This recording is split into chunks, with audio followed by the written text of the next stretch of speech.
தமிழகம் எங்கும் Max Gold cash for your gold. Max Gold நீங்க தங்க மட்டும் இல்லைங்க, பிளாட்டினம், டைமண்ட், சில்வர், ரூபினி எதை வேணாலும் விற்கலாம். உங்களுக்கான பணம் ரொக்கமா கையிலயோ இல்லைன்னா பேங்க் அக்கௌண்ட்லயோ உடனடியாக செலுத்திடுவாங்க. மார்க்கெட் மதிப்பை விட 100 ரூபாய் ஒரு கிராமுக்கு உங்களுக்கு கூடுதலா கிடைக்கும். தமிழ்நாடு முழுக்க டோர் ஸ்டெப் சர்வீஸும் இவங்க ப்ரொவைட் பண்றாங்க. உங்களுக்கு கோல்ட விற்கணும்னு அதுக்கு ஒரே ஒரு பெஸ்ட் பிளேஸ் மேக்ஸ் கோல்டு தான். கால் 04445454545. வணக்கம். Big Topic with Karthik Mayakumar. Donald Trump சொல்ற எதையுமே நாங்க கேட்க மாட்டோம். அவர் என்ன சொல்றது, நாங்க என்ன கேட்கறது? இந்த மைண்ட் செட்ல ஈரான் இன்னும் ஸ்ட்ராங்கா இருந்துகிட்டு இருக்கு. இதை ப்ரூவ் பண்ற மாதிரி ஒரு சில விஷயங்கள் நடந்துட்டு இருக்க பாருங்க. இதை பத்தி தான் முழுக்க பார்க்க போற நிகழ்ச்சிக்குள்ள போலாம்.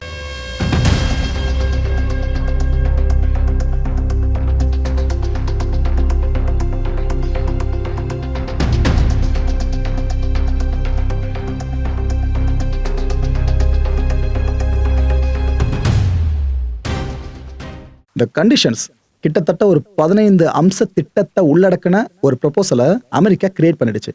கிரியேட் பண்ண அந்த ப்ரொபோசலை அமெரிக்காவோட துணை அதிபர் இருக்கால ஜெடி வான்ஸ், இவரும் அமெரிக்காவோட secretary of state Marco Rubio 2 பேரை லீட் பண்ற ஒரு டீம் பாகிஸ்தான் கிட்ட சப்மிட் பண்ணிருக்காங்க. பாகிஸ்தான் மூலமா ஈரானுக்கு அந்த 15 அம்ச திட்டங்கள் அடங்கிய அந்த ப்ரொபோசல் கைக்கு போயிருக்கு. இதுக்கப்புறம் ஈரான் என்னென்ன கண்டிஷன்ஸை முன்வைக்க போறாங்கன்னு எல்லாரும் எதிர்பார்த்துட்டு இருந்தோல, அதுக்கான பதில் இப்போ கிடைச்சிருக்கு. இதை ஈரானோட ஊடகங்கள் இருக்குல்ல, அவங்களே ஃபுல்லா செய்திகள் மேல செய்தியா போட்டுக்கிட்டு இருக்காங்க. அந்த வகையில 5 கண்டிஷன்ஸை ஈரான் முன்மொழிஞ்சிருக்கு. இல்ல முதல் கண்டிஷன் என்னன்னா, இந்த எனிமீஸோட அக்ரஷன் இருக்குல்ல, ஃபுல்லா எங்களை போட்டு வாட்டி வதைக்க அவ்வளோ ஆசைப்படுறீங்களே இஸ்ரேலும் அமெரிக்காவும், அந்த அட்டாக்ஸ் எல்லாத்தையும் உடனடியாக நிறுத்தணும். உடனடியாக எல்லா அட்டாக்கையும் நிறுத்தணுன்றாங்க முதல் கண்டிஷன். ரெண்டாவது, இதுக்கப்புறம் ஈரானை நீங்க திரும்ப தொடவே கூடாது. நாளை பின்ன போருன்னா நீங்க நினைச்சே பார்க்க கூடாது. அதுக்காக நாங்க இப்படி அடிச்சுட்டு இருக்கோம், போட்டு உங்களை துவச்சு எடுத்துக்கிட்டு இருக்கோம். ஸோ இது சார்ந்த கேரண்டி இருக்குல்ல, இதை கான்கிரீட் கேரண்டியா கொடுக்கணும்னு சொல்லி கேட்கறாங்க. சும்மா வெற்று வார்த்தையா அடிக்க மாட்டோம் அப்படின்லாம் சொல்லாம நீங்க ரொம்ப சாலிடா சொல்லணும். இதை நீங்க எழுத்துப்பூர்வமா முடிவு பண்ணி சொல்றீங்களோ சம்திங் எதுவும், ஆனா சாலிடா சொல்லணும்னு சொல்லி கேட்கறாங்க. 2 முடிஞ்சிச்சா? மூணாவது கண்டிஷன் என்னன்னா, இந்த போர்ல தேவையில்லாத இந்த போர்ல ஈரானுக்குள்ள புகுந்து என்னென்ன பண்ணி வச்சிருக்கீங்க, சிவிலியன் இன்ஃப்ராஸ்ட்ரக்சர் வச்சு அடிச்சு காலி பண்ணி வச்சிருக்கீங்க. 80,000க்கு மேற்பட்ட சைட்ஸ் எல்லாத்தையும் நீங்க அடிச்சு முடிச்சிட்டீங்க. ஈரான்ல மேக்ஸிமம் சிவிலியன் இன்ஃப்ராஸ்ட்ரக்சர் தான் எல்லாமே. ஸோ இதுக்கான இழப்பீடு யார் கொடுப்பா? ஸோ நீங்க அடிச்சதுக்கான இழப்பீடு நீங்க தான் ஏற்றுக்கணும்.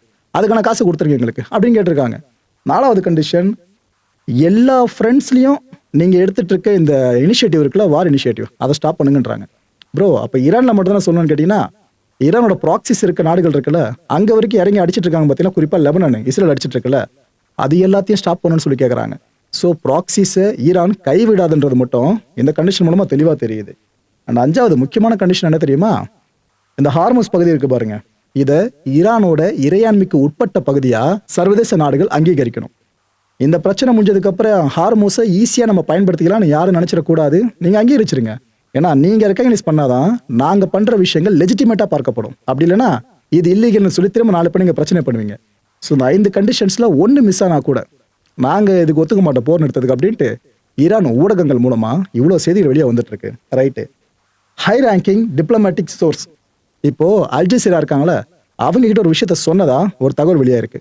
அதன்படி பாத்தீங்கன்னா, ஈரான் இந்த 15 அம்ச திட்டங்களுக்கான ப்ரொபோசலை ரிசீவ் பண்ணிட்டாங்களாமா, கன்ஃபார்ம் பண்ணிட்டாங்களாமா. ஆனா அவங்க என்ன தெரியுமா டிஸ்கிரைப் பண்ணிருக்காங்களா ஈரானு, இது எக்ஸ்ட்ரீம்லி மேக்சிமலிஸ்ட் அண்ட் அன்ரீசனபிள்னு சொல்லியிருக்காங்க. ஏங்க, எல்லாமே அமெரிக்காவுக்கு சாதகமாகவும் இருக்கு. நாங்கள் எதிர்பார்க்கறது ஒன்றுமே இல்லையே, இதெல்லாம் நியாயமே இல்லாத ப்ரொபோசல்ஸ்னு ஈரான் இப்போ ரியாக்ட் பண்ணியிருக்கிறதா வெளியே வந்திருக்க விஷயம் அல்ஜசீரா மூலமா. ஸோ இது தொடர்ந்துட்டே போச்சுன்னு வைங்க, கண்டிஷன்ஸை போடுவோம் எடுத்துக்க மாட்டோன்னு தொடர்ந்து போயிட்டே இருந்துச்சு, உலகம் என்ன அமைதியில்லா சுடலை தொடர்ந்து பார்த்துட்டு தான் இருக்கணும். ஈரான் கவர்மெண்ட் இப்போ என்ன தெரியுமா சொல்றாங்க, கொந்தளிப்போடு, யாரு ட்ரம்ப், அவர் யாரு இந்த போர் எப்போ நிற்கணும் அப்படின்றத முடிவு பண்ணுறதுக்கு? அதை முடிவு பண்ண வேண்டிய இடத்துல நாங்கள் இருக்கோம். அவரெல்லாம் அலோவ் பண்ண மாட்டோம். இப்ப போர் ஆரம்பிப்ப முடிவு பண்றாருல, அதுல போர் ஆரம்பிக்கிறதுன்னா அவர் ஆரம்பிச்சுக்கிட்டோம், முடிக்கிறத நாங்க தான் சொல்லுவோன்னு ஈரான் அரசு இப்ப தெளிவா சொல்லிட்டாங்க.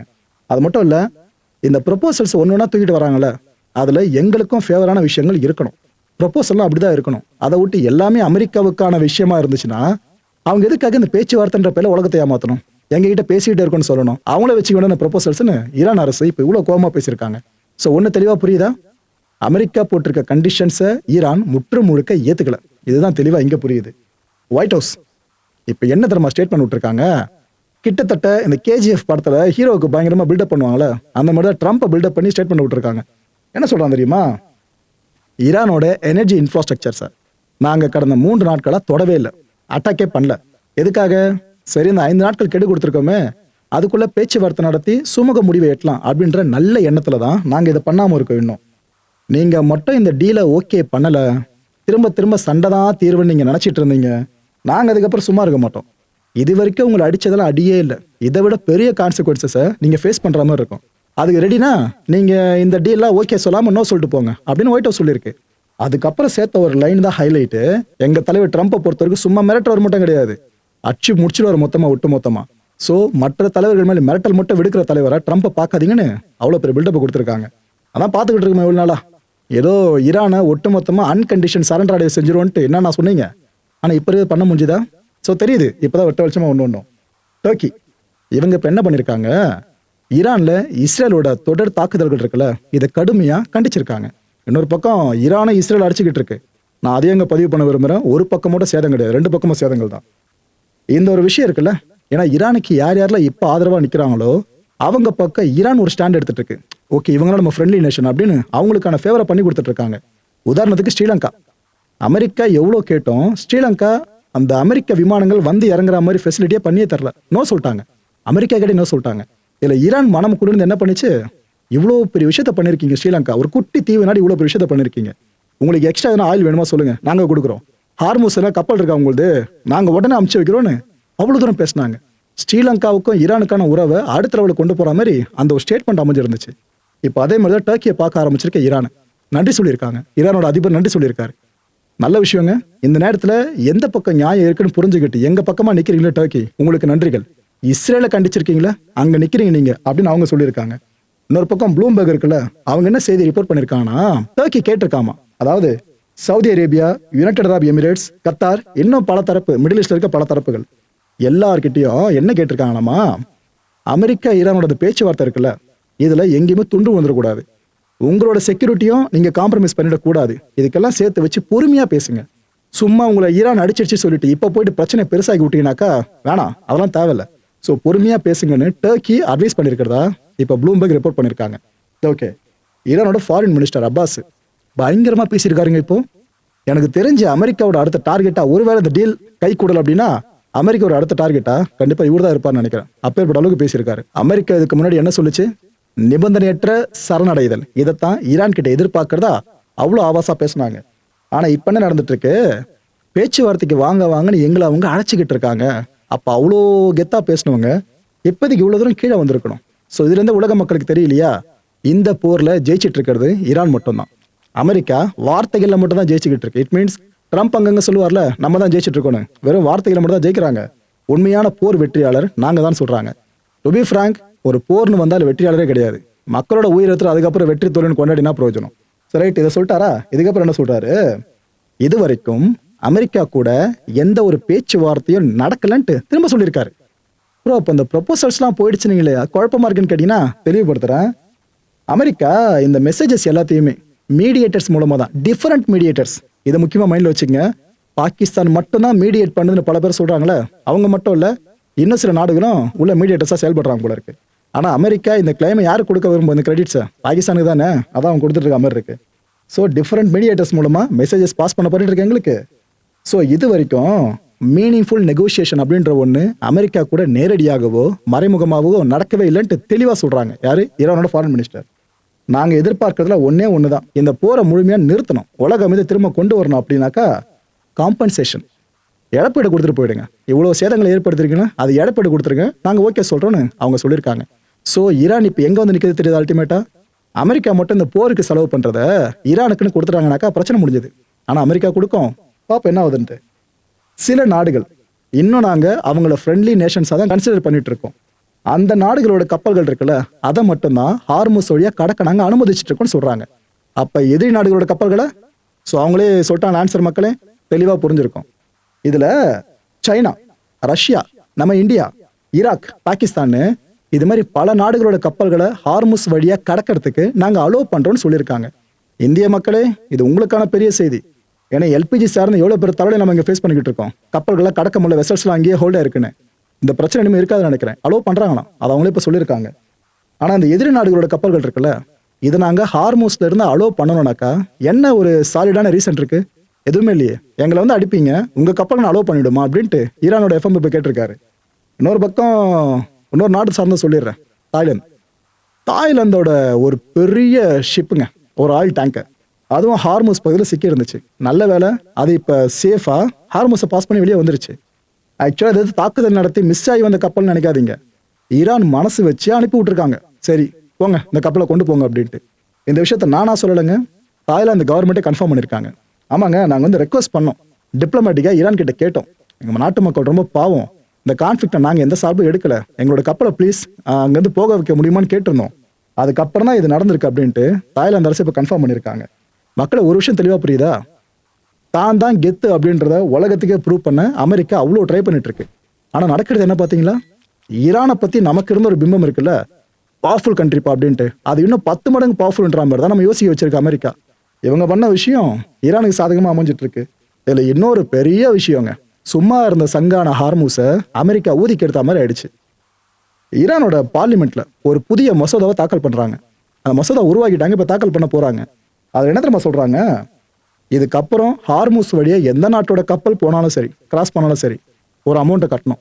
அது நாங்கள் சொல்ற அமௌண்ட்டை மட்டும்தான் இருக்கும். அமௌண்ட்டு கட்டலனா நாங்கள் கப்பலை பாஸ் பண்ண விட மாட்டோன்னு இப்போ ஏற்பட்ட ஒரு மசோதாவை பாஸ் பண்ண போறாங்களாம் ஈரான் பார்லிமெண்ட்ல.